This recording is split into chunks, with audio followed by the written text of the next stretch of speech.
Hey everybody, hope you're doing well. It is Friday, March 11th for another 3 minutes. It's 11:57 p.m. Purdue has just held on versus Penn State for only the third time this entire season.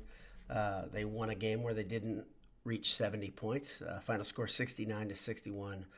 Purdue beats Penn State, kind of I don't want to say red hot, but a team that suddenly had figured some things out. They'd won two straight, of course, to get to this point since they had to play on Wednesday, Thursday, and then had to play Purdue. Penn State played pretty damn well. Penn State started the game incredibly well. That's really maybe the biggest story of the game is how poorly Purdue started before they got their spark, and their spark came in a way that every Purdue fan that I know is stoked to see, absolutely excited to see. Brandon Newman gets injected into the game, and all of a sudden, not only did the fans in Gainbridge react, but the bench reacted. The guys on the court reacted. Newman had a 2, and then he had a 3. His first 3-point shot made since January 17th. That's a big deal. He finished with 12 points, an assist, a steal. Played great. Played a lot of important minutes. Played both first and the second half. And Matt Painter I was waiting to start this thing so I could see Painter, and I wanted to watch the end of the Oklahoma game, and now Painter's on. The Penn State postgame presser was delayed a bit, and then it went very long. So I'll have to react to Painter's comments at another time. Purdue will play Michigan State tomorrow, I believe, at 3:30 after this victory. Purdue played a game that was not surprising, I think, to most Purdue fans the way we watched the second half of the season, because they did a lot of the things they've done. They had a slow start. They got the lead. A little different than some of the games where they come all the way back. They got the lead, and they had a significant lead, and then they let that lead slip. I think Penn State went on like a 16-4 run or something like that, and Painter finally called the timeout. But I don't understand how this team and this coaching staff don't feel that happening, because it keeps happening over and over and over. It's frustrating to watch. I think the entire fan base, based on Twitter, understands when it's happening. And then it looked like it was going to come down to one possession, but Purdue pushed them back finally towards the end, had a couple defensive stops.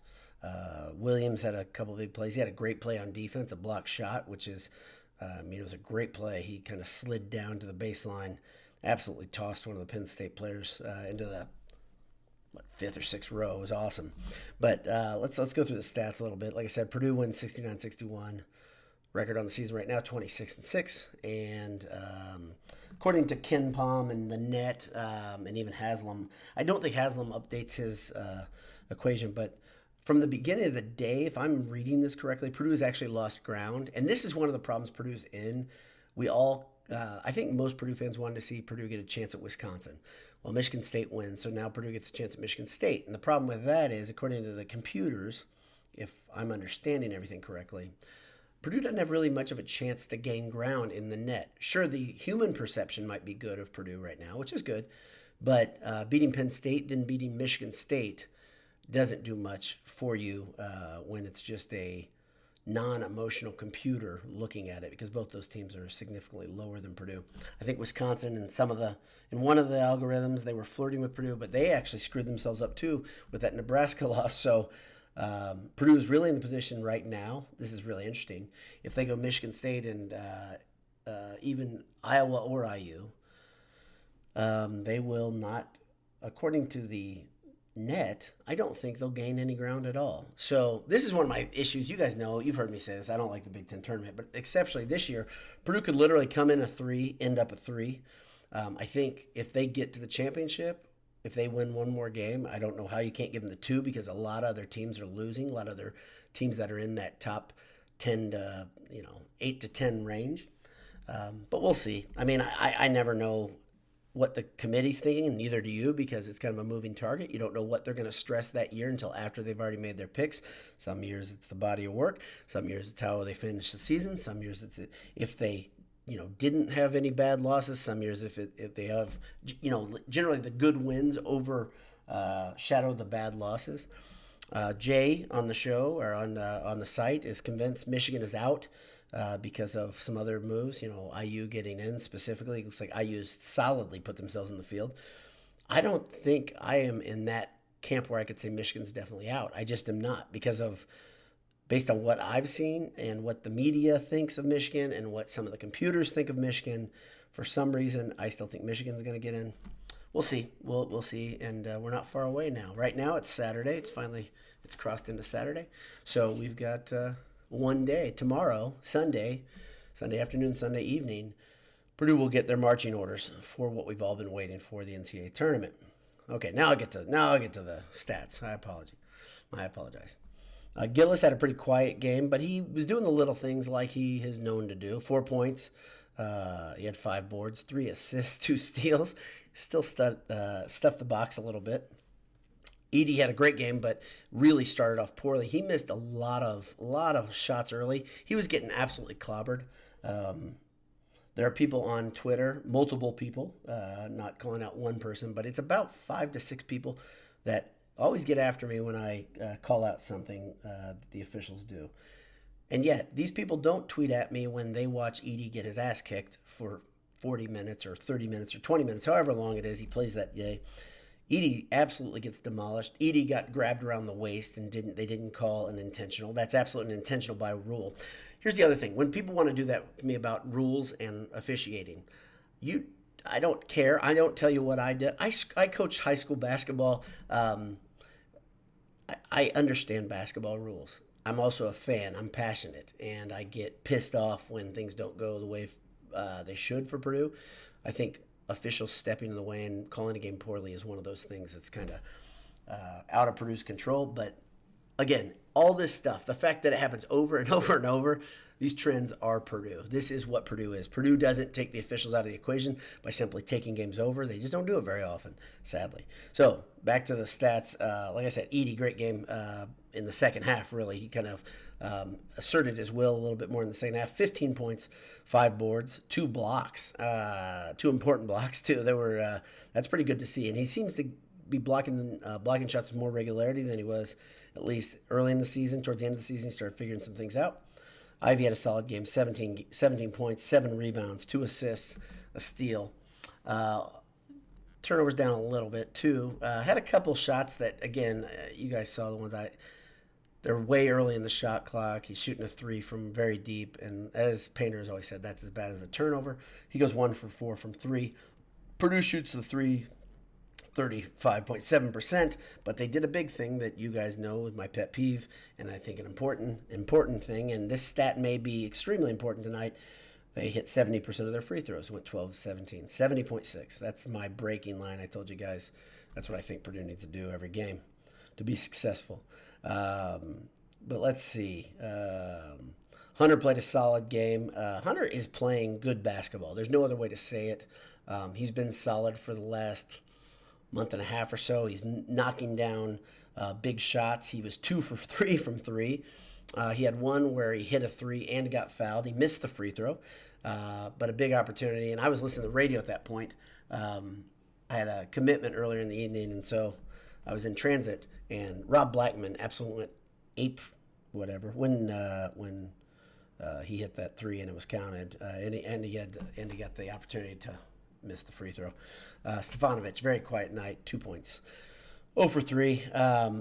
Trey Williams had 9 points, 5 rebounds, 5 assists, and then, again, Brandon Newman, 12 points, 2 rebounds, and assist. Oddly enough, we didn't even see first play, and if anybody knows why that is, they can tell me. It can sound off.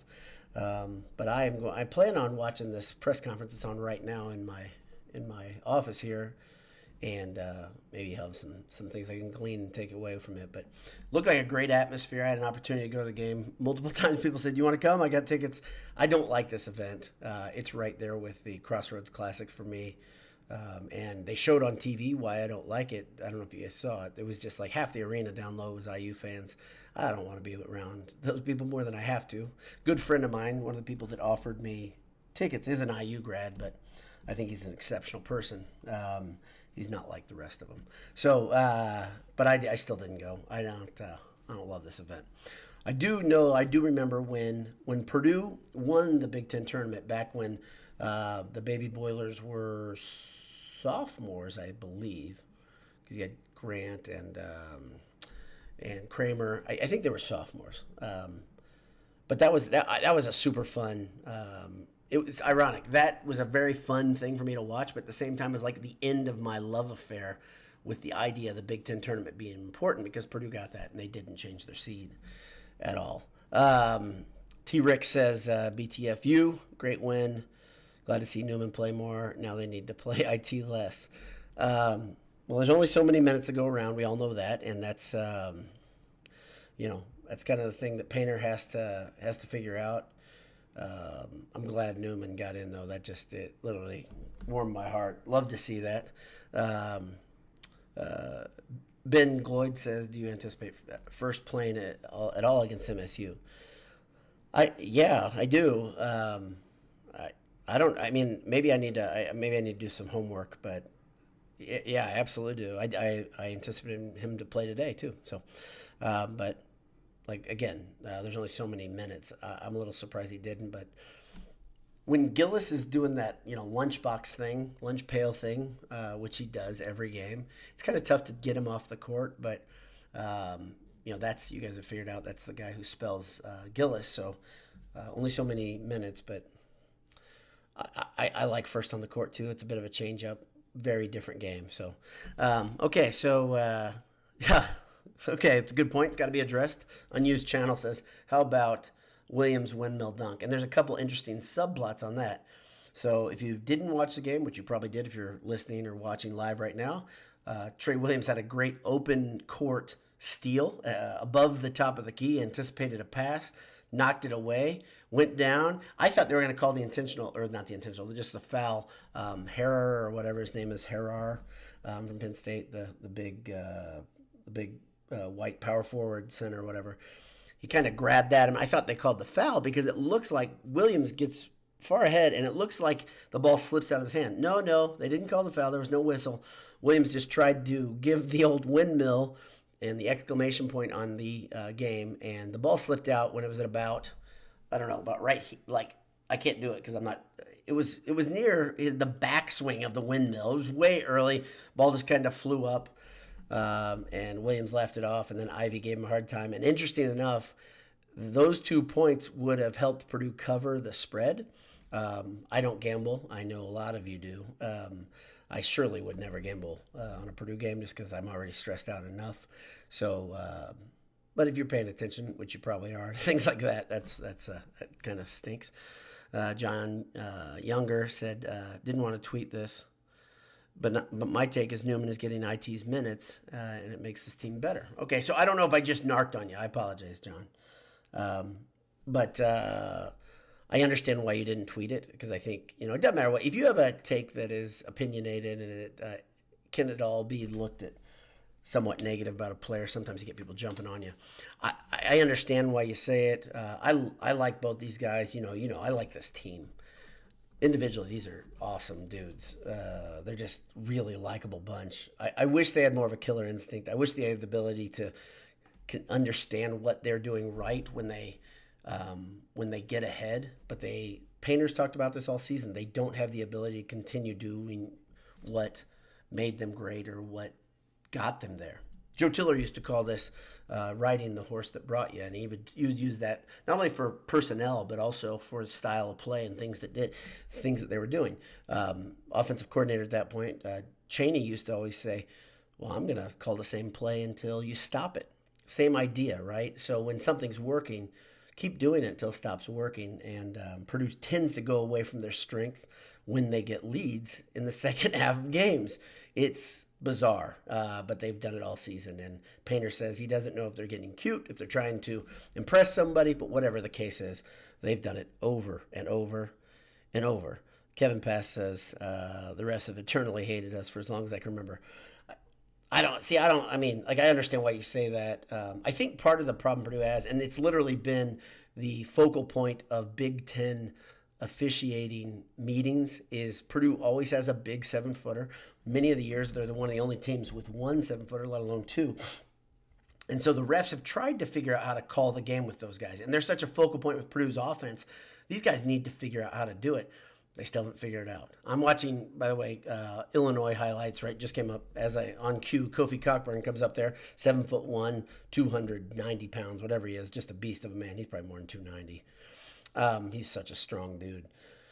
But it doesn't seem, because I've watched a lot of Illinois games this year, it doesn't seem they cower away from calling fouls when Cockburn gets the ball to me. They do have a hard time officiating these guys because they are so much bigger and stronger. And they don't call everything. I just watched a highlight where they didn't call anything and Cockburn just got whipped, like just completely pushed around and hit. But anyway, it's part of the deal, and we should all learn to deal with it. I clearly haven't. Neither of you, Kevin. So we got to learn to deal with it. Ben Gloyd said, let's run Sparty out of the gym. Sure, why not? Let's do it. They owe some revenge, but this team all year, we've seen this, revenge doesn't motivate this team, which is weird. And it's foreign to us as Purdue fans. I think we generally have Purdue teams with a chip on their shoulder. That's just kind of how it is. This team doesn't play that way.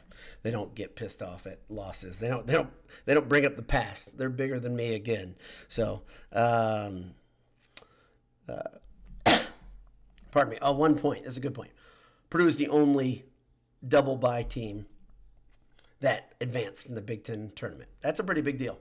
And I don't know if that's such a great thing for Purdue. It really is an indictment on the rest of those high teams in the conference. That's Illinois, Wisconsin, and who am I missing? Illinois, Wisconsin, and can't think of it. Illinois, Wisconsin. Rutgers. Dag nabbit. Good brain. Always slow. Let's see. Yeah. Now Kevin Pass just naming officials. Ted Valentine. Tom Rucker. I don't think his name was Tom Rucker. There's another one named Higgs. I think was not very good either. But yeah, it's been a long time. There's a Valentine. Who's the other one I was thinking that would always go with him? Yeah, didn't me. Anyway, so congratulations, Purdue fans. Purdue advances to the semifinal and gets a chance to play Michigan State again. So that's about it. Hope you had a great evening. Thanks to